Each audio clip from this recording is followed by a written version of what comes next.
Bismillahirrahmanirrahim. Assalamualaikum warahmatullahi wabarakatuh. Innal hamdalillah nahmaduhu wa nasta'inuhu wa nastahdihi wa nastaghfiruh wa na'udzu billahi min shururi anfusina wa min sayyiati a'malina. Man yahdihillahu fala mudilla lahu wa man yudlil fala hadiya lahu. Asyhadu an la ilaha illallah wa asyhadu anna Muhammadan 'abduhu wa rasuluh.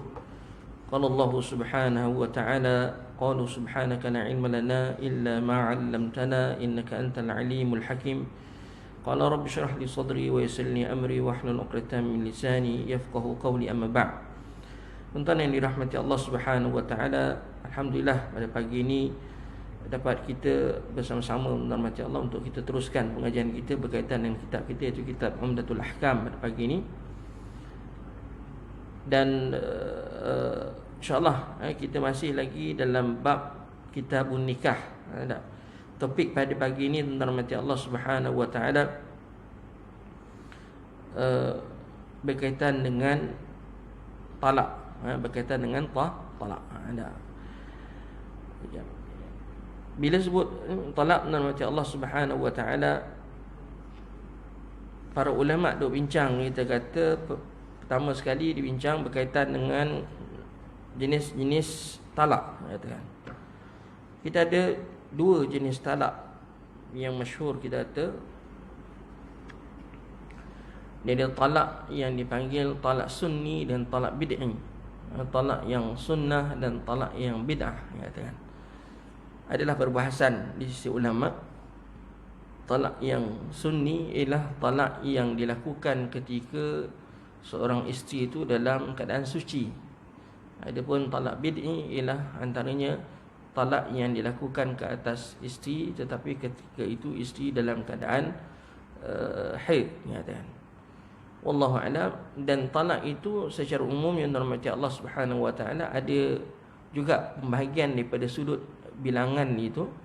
Dia ada yang dipanggil talak raj'i dan ada yang dipanggil talak ba'in. Talak yang boleh rujuk, talak yang tak boleh rujuk. Ini secara ringkas rahmati Allah. Dan ada juga kita anggap sebagai talak itu dia ada talak yang sarih dan talak yang ghair sarih, yang jelas dengan yang tak jelas. So kita kata kalau contohnya, kalau yang jelas tu disebut teruslah, ada istilah penceraian itu. Tetapi kalau yang tak sarih, kata baliklah kau ke rumah mak. Adakah itu dikatakan talak? Maka namanya Allah, bila tak sarih ni, bila perkataan itu tidak jelas penceraiannya, lafaz penceraiannya, maka dikehendaki niat. Ada tak niat? Tak ada niat, tak jadi. Ada niat, jadi. Termasuk juga dalam yang tak sarih ni tuan-tuan, ialah penulisan dalam bentuk WhatsApp.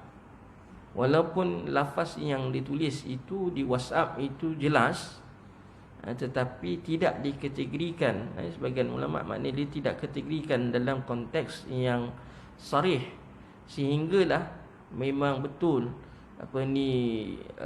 niat itu datangnya daripada sang suami. Kenapa tidak dimasukkan dalam sarih, Ustaz?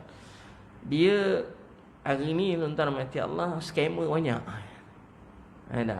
Kalau kita main terima saja ianya sebagai lafaz yang sarih dikatakan daripada suami, orang lain mungkin boleh buat pedajal, ambil phone kita dan juga hantarkan nombor isteri kita, mengatakan seolah message itu datangnya dari kita. Jadi sebab itu pilihan meletakkan ataupun apa yang telah diputuskan itu meletakkannya dalam konteks ghair sarih dan merujuk kepada niat orang yang menghantar. Betul ke dia? Tak. Betul ke dia berniat macam tu, katakan. Ada juga kata sarih juga, masukkan dalam konteks sarih, jelas. Walau bagaimana sekalipun, sarih ke tak sarih dalam bab telefon ni tuan-tuan, dia akan kembali balik kepada kalau di mahkamah mereka akan menuntut, mahkamah hakim akan menuntut betul ke tak betul, Dan berlakulah kita kata ialah katakan ucapan sekali lagi di mahkamah itu bukan yang kali kedua, tetapi untuk nak mengiyakan ataupun nak membenarkan apa yang disebut. Dia dah cerai dah, contohnya kat rumah, tapi dekat mahkamah minta lagi dia ulang. Bukanlah pengulangan itu dikira di kali kedua dia talakkan isteri dia, tidak. Yang itu hanya sekadar permintaan daripada pihak mahkamah. Kes perceraian di negeri Selangor, rahmat Allah Subhanahu Wa Taala sangat tinggi. Sangat tinggi. Bukan kita kata tak efektif hakim mahkamah syariah tak efektif ke, tak laju ke, tak buat kerja, tak. Dia orang lantik hakam tu berapa ramai hakam yang telah dilantik, tetapi kes perceraian tu sangat banyak, katakan. Kalau kata sepanjang PKP ni MCO tu tentang mati Allah Subhanallah, kita kata perceraian tu sangat banyak. Dan bila satu-satu perceraian tu bukan semudah yang disangka. Prosesnya banyak, katakan. Prosesnya mati Allah. Kadang-kadang kita kata dia panggil, kalau boleh kita tak nak bercerai, katakan. Kita panggil islah dulu, tak? Pihak hakam panggil islah dulu, untuk bertemu, untuk ni. Ada yang kadang-kadang tak, suami tak nak cerai, isteri yang nak cerai. Bila isteri nak bercerai, suami tak nak bercerai, nak kena khuluk lah, nak kena macam-macam. Ya, boleh dihukumkan fasah ke macam mana. So proses-proses itu dalam hati Allah Subhanahu Wa Taala mengambil masa, katakan.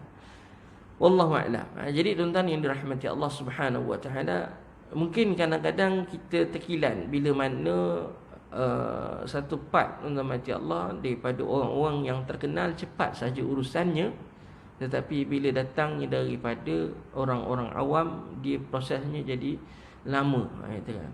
Bila orang yang yang popular ni ataupun orang besar, cepat saja dia punya proses dia. Sebenarnya bukan cepatnya, lambat. Kalau ikut kami memang lambat pun, sebab dia kena ikut turn. Tapi orang besar, katakan.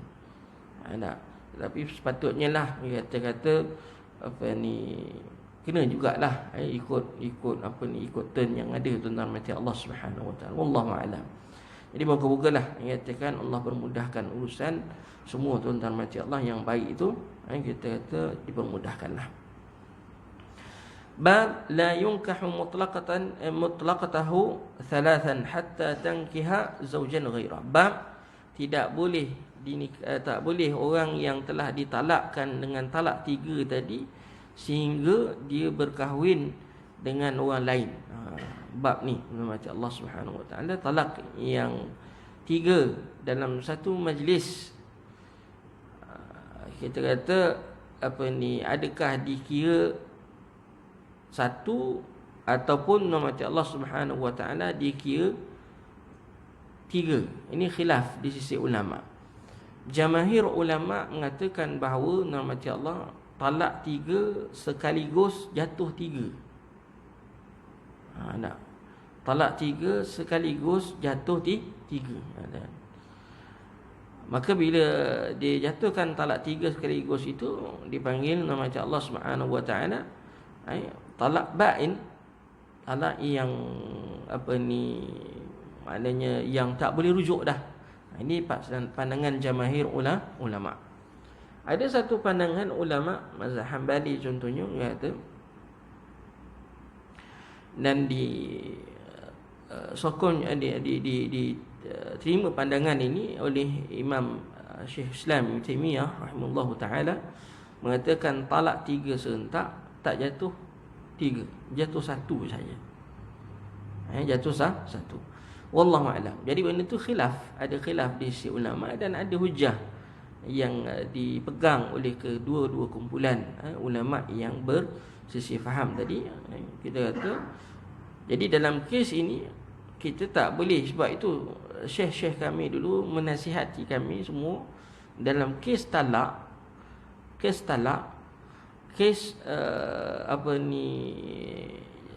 harta pusaka sebaik-baiknya dibincang dekat mahkamah.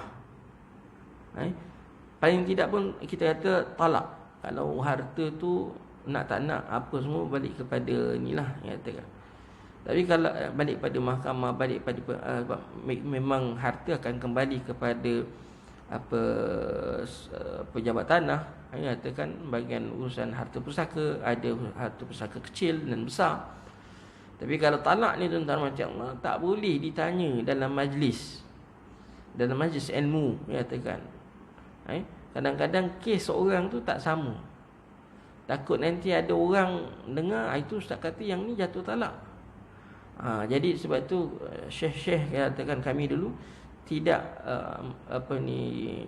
tidak menyarankan kalau soalan berkaitan dengan jatuh tu tidak talak itu jika disoal dalam majlis-majlis ilmu yang bersifat umum, tuan-tuan.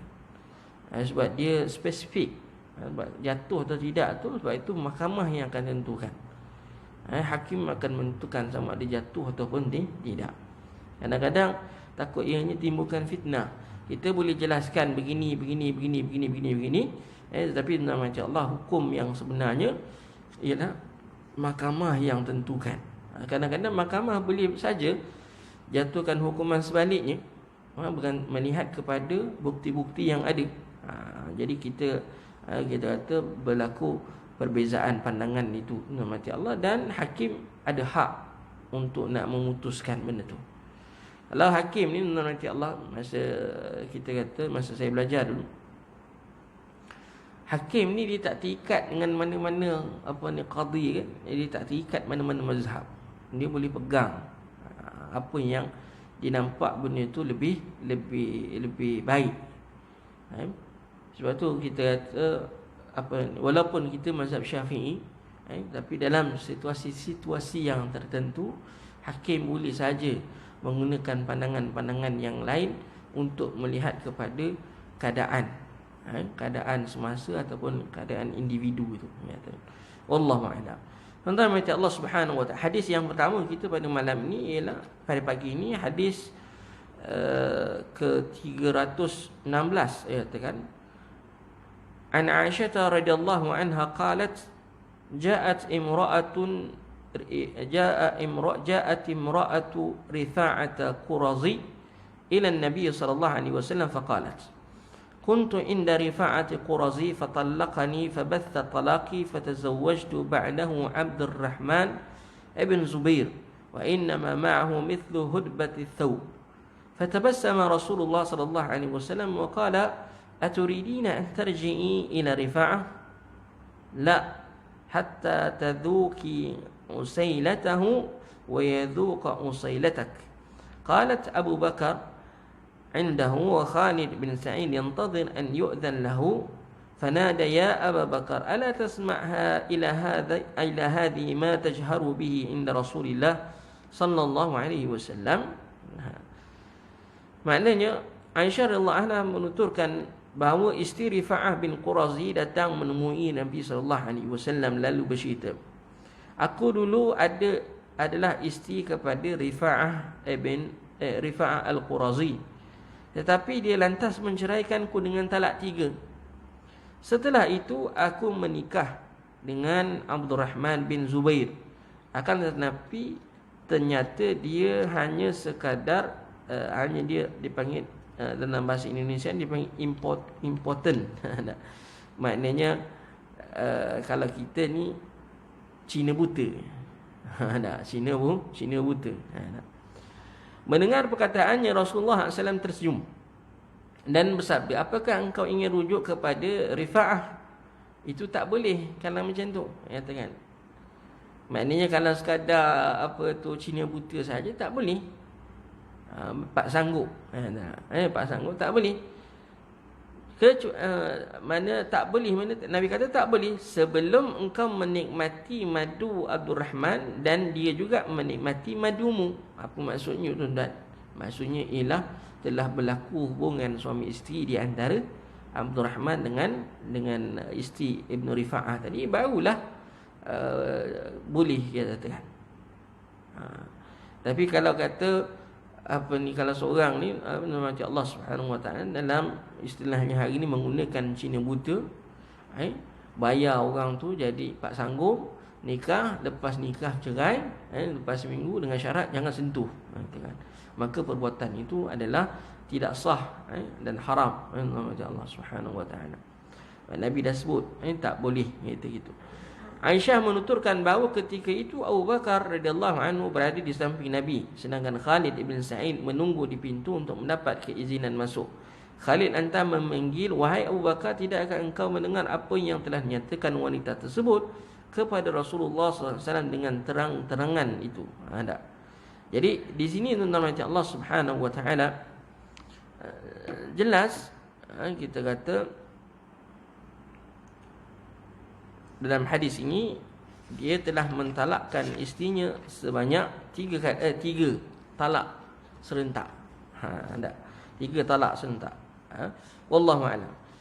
Kemudian macam Allah Subhanahu Wa Taala, kisahnya disebut macam Allah Subhanahu Wa Taala, Ibnu Rifa'ah ni isteri dia, kita telah mentalakkanlah dia sebanyak 3 ni. Abdurrahman nama suaminya tadi nama Allah Rifa'ah Al-Quradhi. Lalu nama Allah Subhanahu Wa Taala dia berkahwin dengan Abdurrahman ibn Zubair. Tapi Abdurrahman, kenapa dia kahwinkan dengan Abdurrahman bin Zubair? Abdurrahman bin Zubair ni orang yang tak mampu dah. Istilahnya dia kalau kat sini dalam kitab ni dia sebut falam yastati' an yamassaha li'anna dhakarahu dha'if rikhwun la yantashir. Kenapa? Kerana Abdurrahman bin Zubair ni seorang lelaki yang tak mampu dah. Maknanya dia kalau lelaki yang tak ni tu dipanggil apa? Mati pucuk. Tak. Mati pucuk dah katakan. Lalu Nabi bila isteri Rifa'ah ni dia mengadu kat Nabi SAW, Nabi pun senyum, dia kata An-Nabi min jahriha wa tasriha, dengan apa yang diceritakan kepada Nabi. Sebab benda ni benda yang nak bagi tahu malu kan, dia katakan. Tapi itu yang Nabi bila isteri Rifa'ah cerita tu, Nabi tersenyum. Tak berani dia tanya, kepada Nabi sallallahu alaihi wasallam. Kemudian fahima anna murad Nabi pun faham hukumnya macam Allah Subhanahu Wa Taala, hukum apa yang dikehendaki oleh isteri Rifa'ah, dia katakan. Maknanya cukupkah macam tu untuk dia nak kembali kepada Ibnu Rifa'ah, kepada Rifa'ah, suami yang lama, dia katakan. Maka Nabi kata tak boleh kamu buat macam tu. Tapi sebelum tu dia tanya, adakah awak dia tanya kepada isteri Rifa'ah, adakah kau nak kembali balik pada Rifa'ah? Kalau nak kembali tak cukup macam tu, kahwin saja, sehingga telah berlaku hubungan suami isteri di antara kamu dengan Abdurrahman bin Zubair, katakan. Jadi tuan-tuan macam Allah Subhanahu Wa Taala, itu syaratnya min an yata'aha zawjuha al-akhir, katakan. Wallahu a'lam. Jadi di sini tuan-tuan yang dirahmati Allah Subhanahu Wa Taala, ada beberapa perkara yang kita ambil di sini tuan-tuan macam Allah, iaitu kalau disebut tuan-tuan macam Allah Subhanahu Wa Taala anna al-murad bi bath at-talaq huna at-talqah al-akhirah min ath-thalath.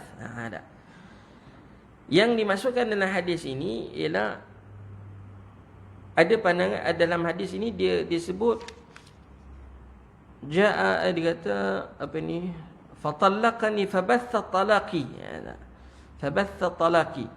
Maksud hadis fabatha talaqi, kata ulama, dia kata annal muradu bi bathi talaq huna at-talqa al-akhirah min ath-thalath. Tadi saya tersilap nama Allah, bukannya 3 serentak. Dia dah kali ketiga talak kan. Tak. Maknanya kali pertama dah berlaku, rujuk. Talak kali kedua, rujuk. Ni talak yang ketiga. at-talqah al-akhirah min ats-tsalas kama bayyanahu fi riwayatil ukhra, seperti mana dijelaskan dalam riwayat Muslim dan riwayat-riwayat yang lain. Itu yang pertama. Yang kedua, normatif Allah Subhanahu wa taala, apabila telah berlaku talak yang ketiga yang terakhir ini, maka tidak mungkin boleh dia kembali kepada isterinya semula. Dengan syarat, kalau nak kembali juga normatif Allah, kalau nak kembali juga kepada isterinya, maka kena cari ataupun isterinya tadi kena berkahwin dengan orang lain dulu. Hatta tankiha zawjan ghairah. Dalam ayat Al-Quran Allah sebut dalam surah Baqarah ayat 230, hatta tankiha zawjan ghairah, sehingga isterinya tadi berkahwin dengan orang lain dulu. Berkahwin tu bukan setakat nikahnya. Syarat yang Nabi sebut dalam hadis ni, kita katakan ijma', berdasarkan hadis-hadis ni, ijma' ulama' mengatakan syarat mesti telah berlaku hubungan suami isteri di antara isteri dia, bekas isterinya dengan suaminya yang baru. Kalau tak berlaku, tak boleh. Dalam cerita-cerita Melayu yang kisah Cina buta dan sebagainya, nama-nama Allah, benda itu tidak, kita kata tak boleh berlaku begitu. Jika berlaku, nama-nama Allah, perbuatan itu dianggap sebagai haram. Fala tahillu lahu hatta yujami'uha ath-thani. Tidak halal, tidak boleh, tidak sah, dia katakan, sehinggalah berlakunya hubungan suami isteri tadi dengan suami yang baru, katakan. Tu. Kemudian baik. Seterusnya normatif Allah Subhanahu wa taala,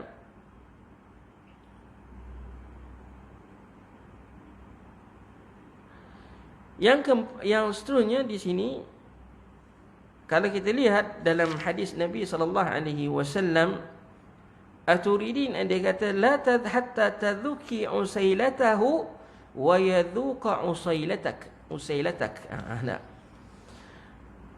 Dia, kita kata, cukup untuk dia merasakan kelazatan melakukan hubungan itu, normatif Allah Subhanahu wa taala.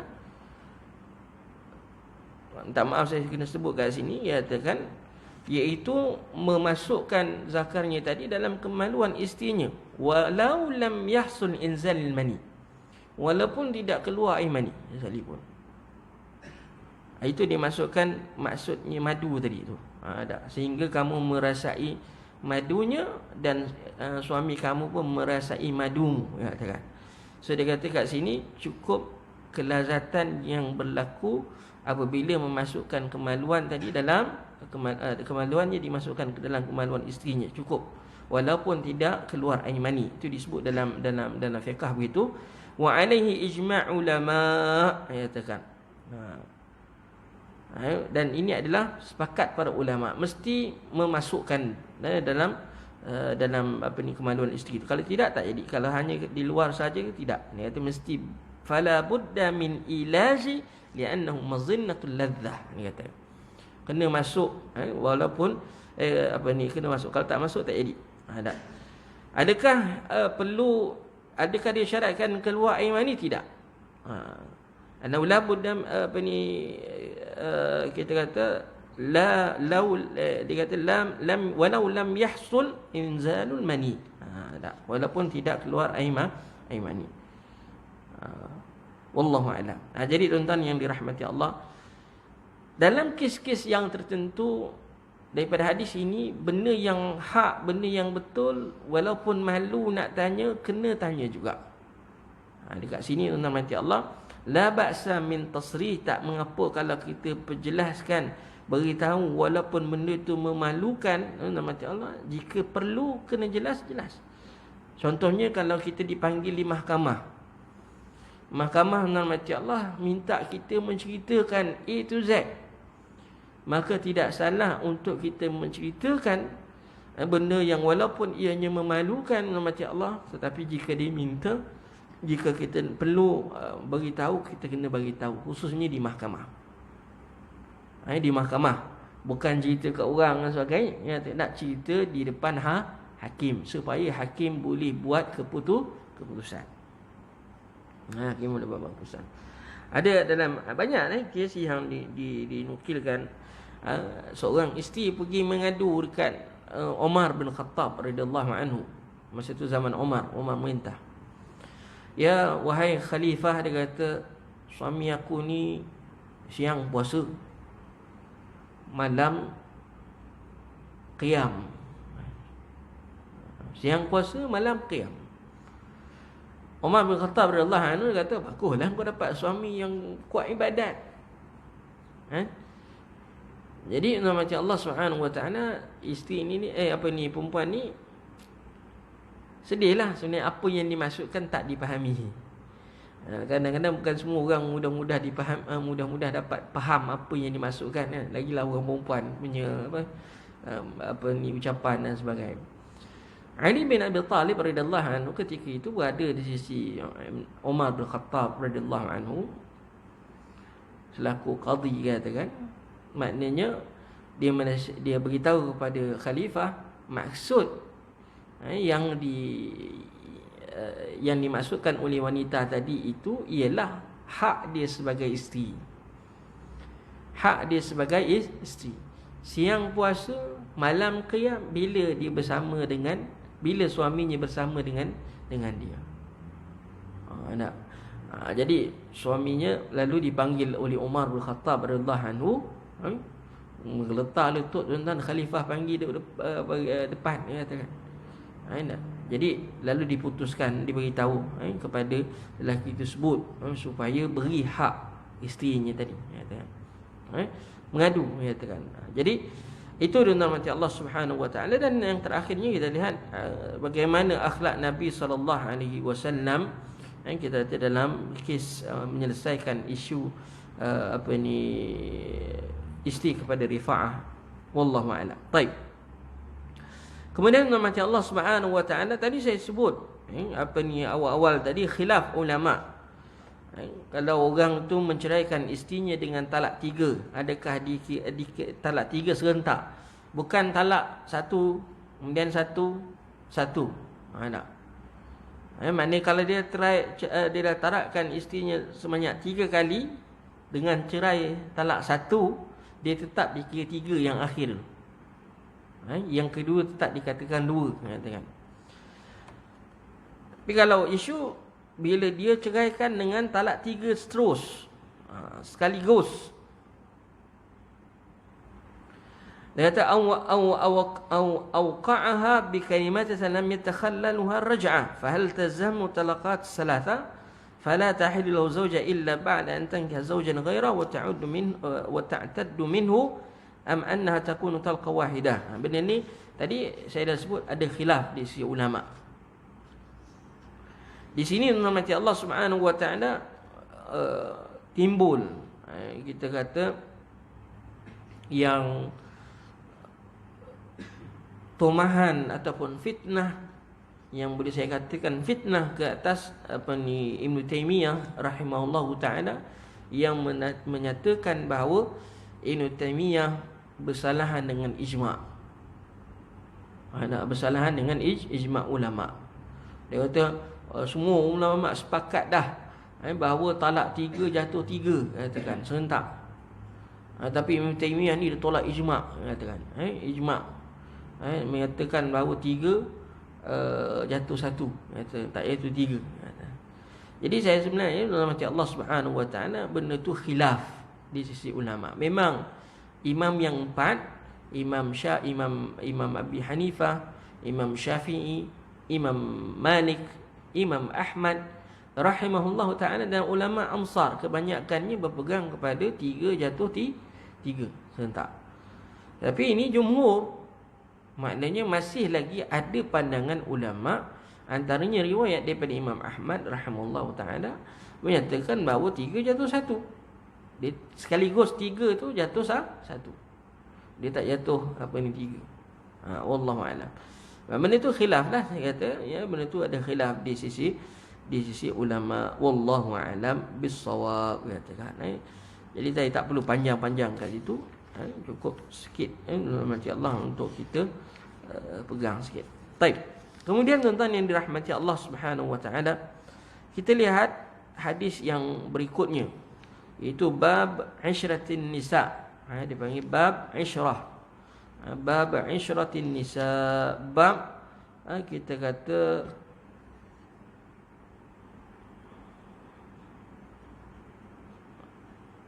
macam mana yang dikatakan muasyarah, hidup suami isteri tadi dengan wanita. Tak. Bab muasyarah, iaitu kullu wahidin min zawji li sahibiha, iaitu bagaimana bab bab hubungan dengan perempuan. Di sini namanya Allah Subhanahu wa taala, kita kata setiap suami dan isteri ada hak masing-masing. Isteri ada hak, suami pun ada hak. Jangan kata suami saja ada hak, isteri juga ada hak, tuan-tuan. Fa'ati kulli dhi haqqin haqqa. Maknanya kita kena tunaikan hak masing-masing, ya. Hadis yang seterusnya, an Anas bin Malik radhiyallahu anhu qala min as-sunnah idza tazawwaja al-bikr ala thayyib aqama indaha sab'an thumma qasama. وإذا تزوج الثيب أقام عندها ثلاثا ثم قسم. قال أبو قلابة ولو شئت لقلت إن أنسا رفعه إلى النبي صلى الله عليه وسلم. Apa maknanya tuan-tuan hadis ni?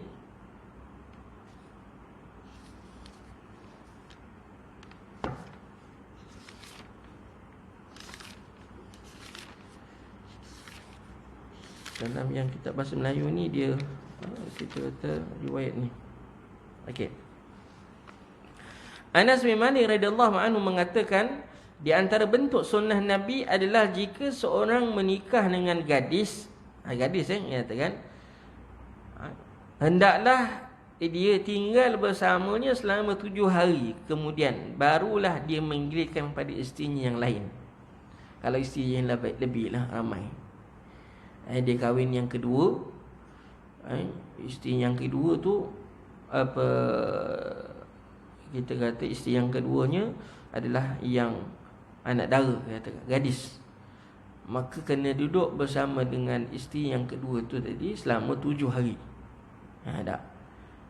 Lepas tu baru dia gili. Lepas tu baru berlakunya penggiliran. Tak. Ni kita kata itu sunnah Nabi SAW. Kahwinnya nombor 2, so seminggu kena duduk dengan isteri kedua dulu. Ni siapa yang nak kahwin nombor 2 lah. Yang tak tinggi tu tak payahlah fikir-fikir kan. Okey. So tengok lepas ni suaminya pergi mana? Seminggu tak ada ni. Tengok. Seminggu itu sunnah Nabi SAW. Seminggu kena aqama biha, makna duduk bersama dengan isteri yang gadis tadi. Kalau yang dia kahwin yang kedua tu anak dara, ya katakan seminggu. Kalau janda, kalau kahwin dengan janda nombor 2, isteri 2, isteri yang kedua. Kalau dia kahwin dengan janda, sunnah Nabi SAW kena duduk dengan dia 3 hari. Lepas tu baru berlaku penggiliran.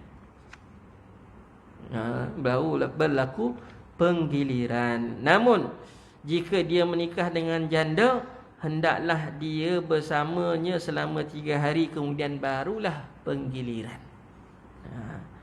Abu Qilabah menyatakan, kalau aku mahu, maka aku katakan bahawa Anas menyandarkan hadis tersebut kepada Nabi SAW. Itu hukumlah. Jadi tuan-tuan yang dirahmati Allah Subhanahu wa taala, keadilan ke atas al-adlu fil qasmi baina az-zawjat wajib. Adil terhadap pembahagian hari bersama dengan isteri-isteri itu adalah satu perkara yang wajib. Kita cenderung lebihkan hari kepada satu seorang isteri berbanding dengan isteri yang lain, itu dianggap sebagai satu kezaliman. Wal mailu ila ahadihinna wal mailu ila ihdahinna zulmun. Wa man mala jaa yaumal qiyamah wa shiqquhu ma'il. Mengatakan, siapa yang buat begini pada hari kiamat besok baru saya ingat sebelah. Ada. Wallahu a'lam. Kita kata apa ni, itu disebut oleh berdasarkan adalah hadis-hadis Nabi sallallahu alaihi wasallam berkaitan dengan hukum bila ataupun keadaan orang yang tidak berlaku adil kepada isteri. Baik. Adil itu kepada isteri bukan maknanya yang boleh berlaku adil dia berlaku adil. Benda yang boleh diberlakukan adil boleh, tapi ada benda yang tak boleh berlaku adil, yang tak mungkin boleh adil. Apa ustaz nyatakan? Yang tak mungkin boleh adil adalah perasaan. Perasaan. Sehingga kan Nabi SAW juga dalam bab perasaan itu tidak boleh berlaku adil.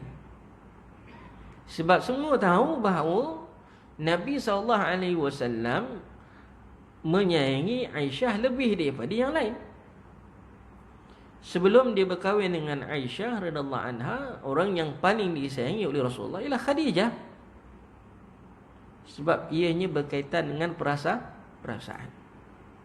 So, yang kita boleh berlaku adil ialah material. Rumah.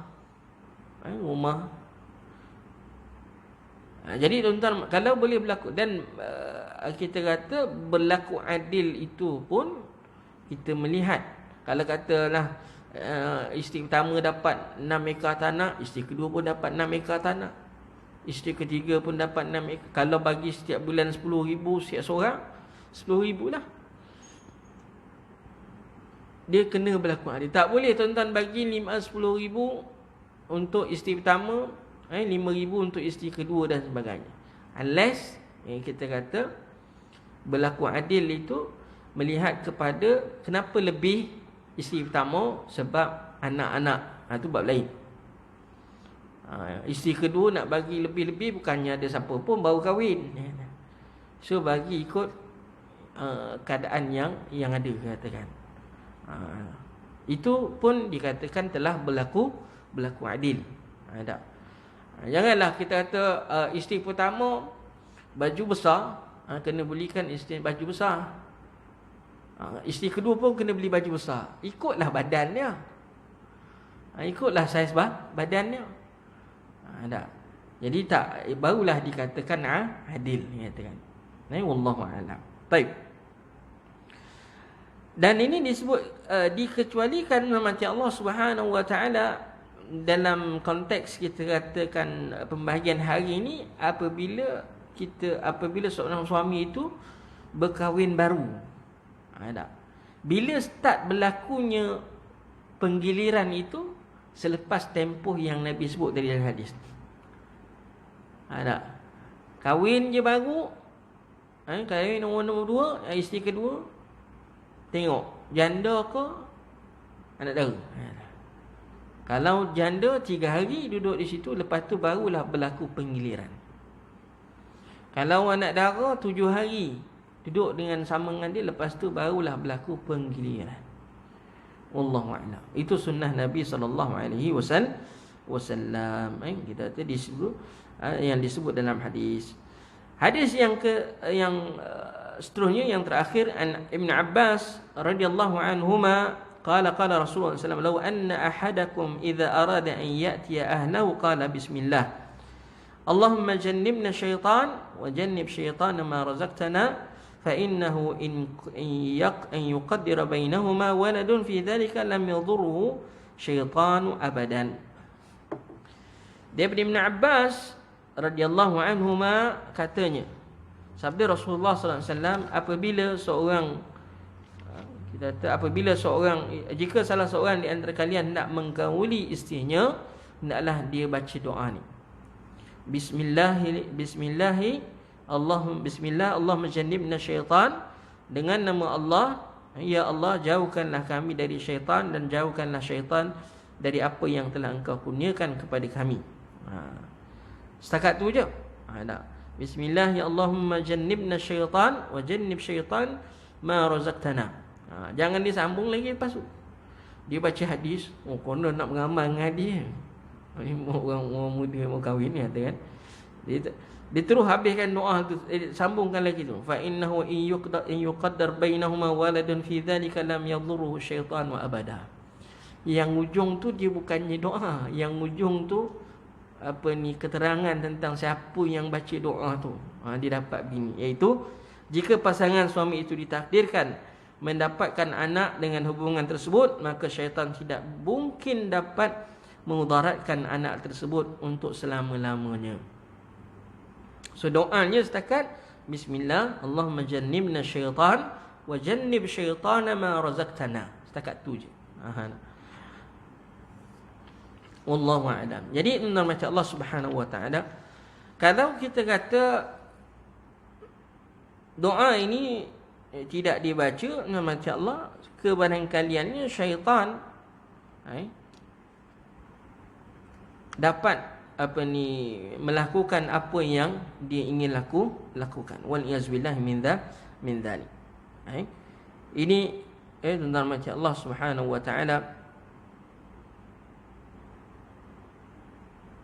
disebut dalam keterangan, dikatakan dalam keterangan berkaitan dengan hadis Nabi sallallahu alaihi wasallam. Wallahu a'lam.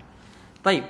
Di sini kita kata ada perbahasan yang disebut oleh para ulama berkaitan dengan hukum al-azal. Hukum al-azal. Al-azal ni apa Ustaz? Mengeluarkan air mani di luar daripada faraj isteri. Disebut dan juga dalam hadis Nabi SAW, kunna na'zil wal Qur'anu yanzil.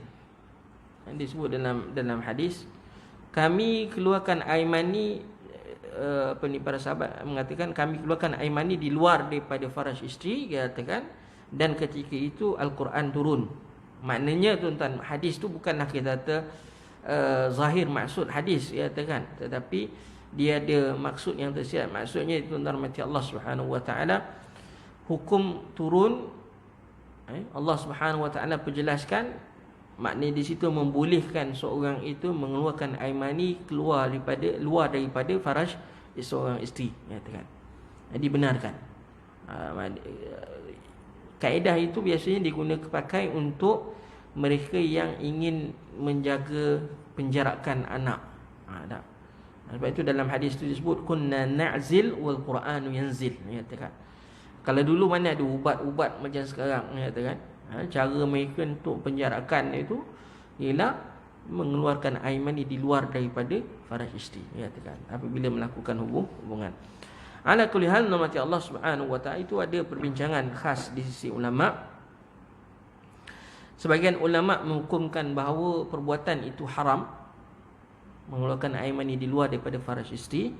Yang kedua, nama Allah Subhanahu wa taala, pandangan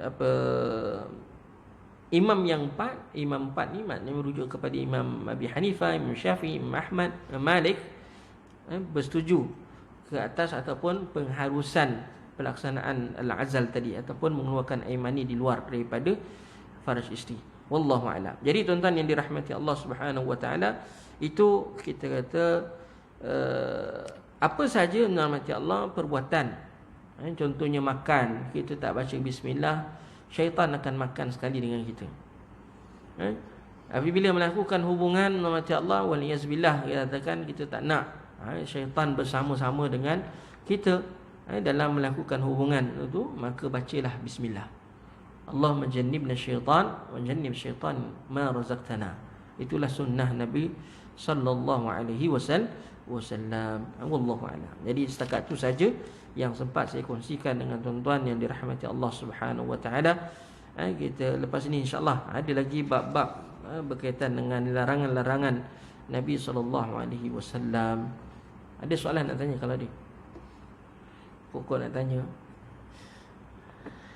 Okay. Tak ada, alhamdulillah setakat itu saja yang sempat saya kongsikan. Kita akhiri dengan bacaan tasbih kafarah. Subhanakallahumma bihamdika asyhadu an la ilaha illa anta wa astaghfiruka wa atubu ilaik. Assalamualaikum warahmatullahi wabarakatuh.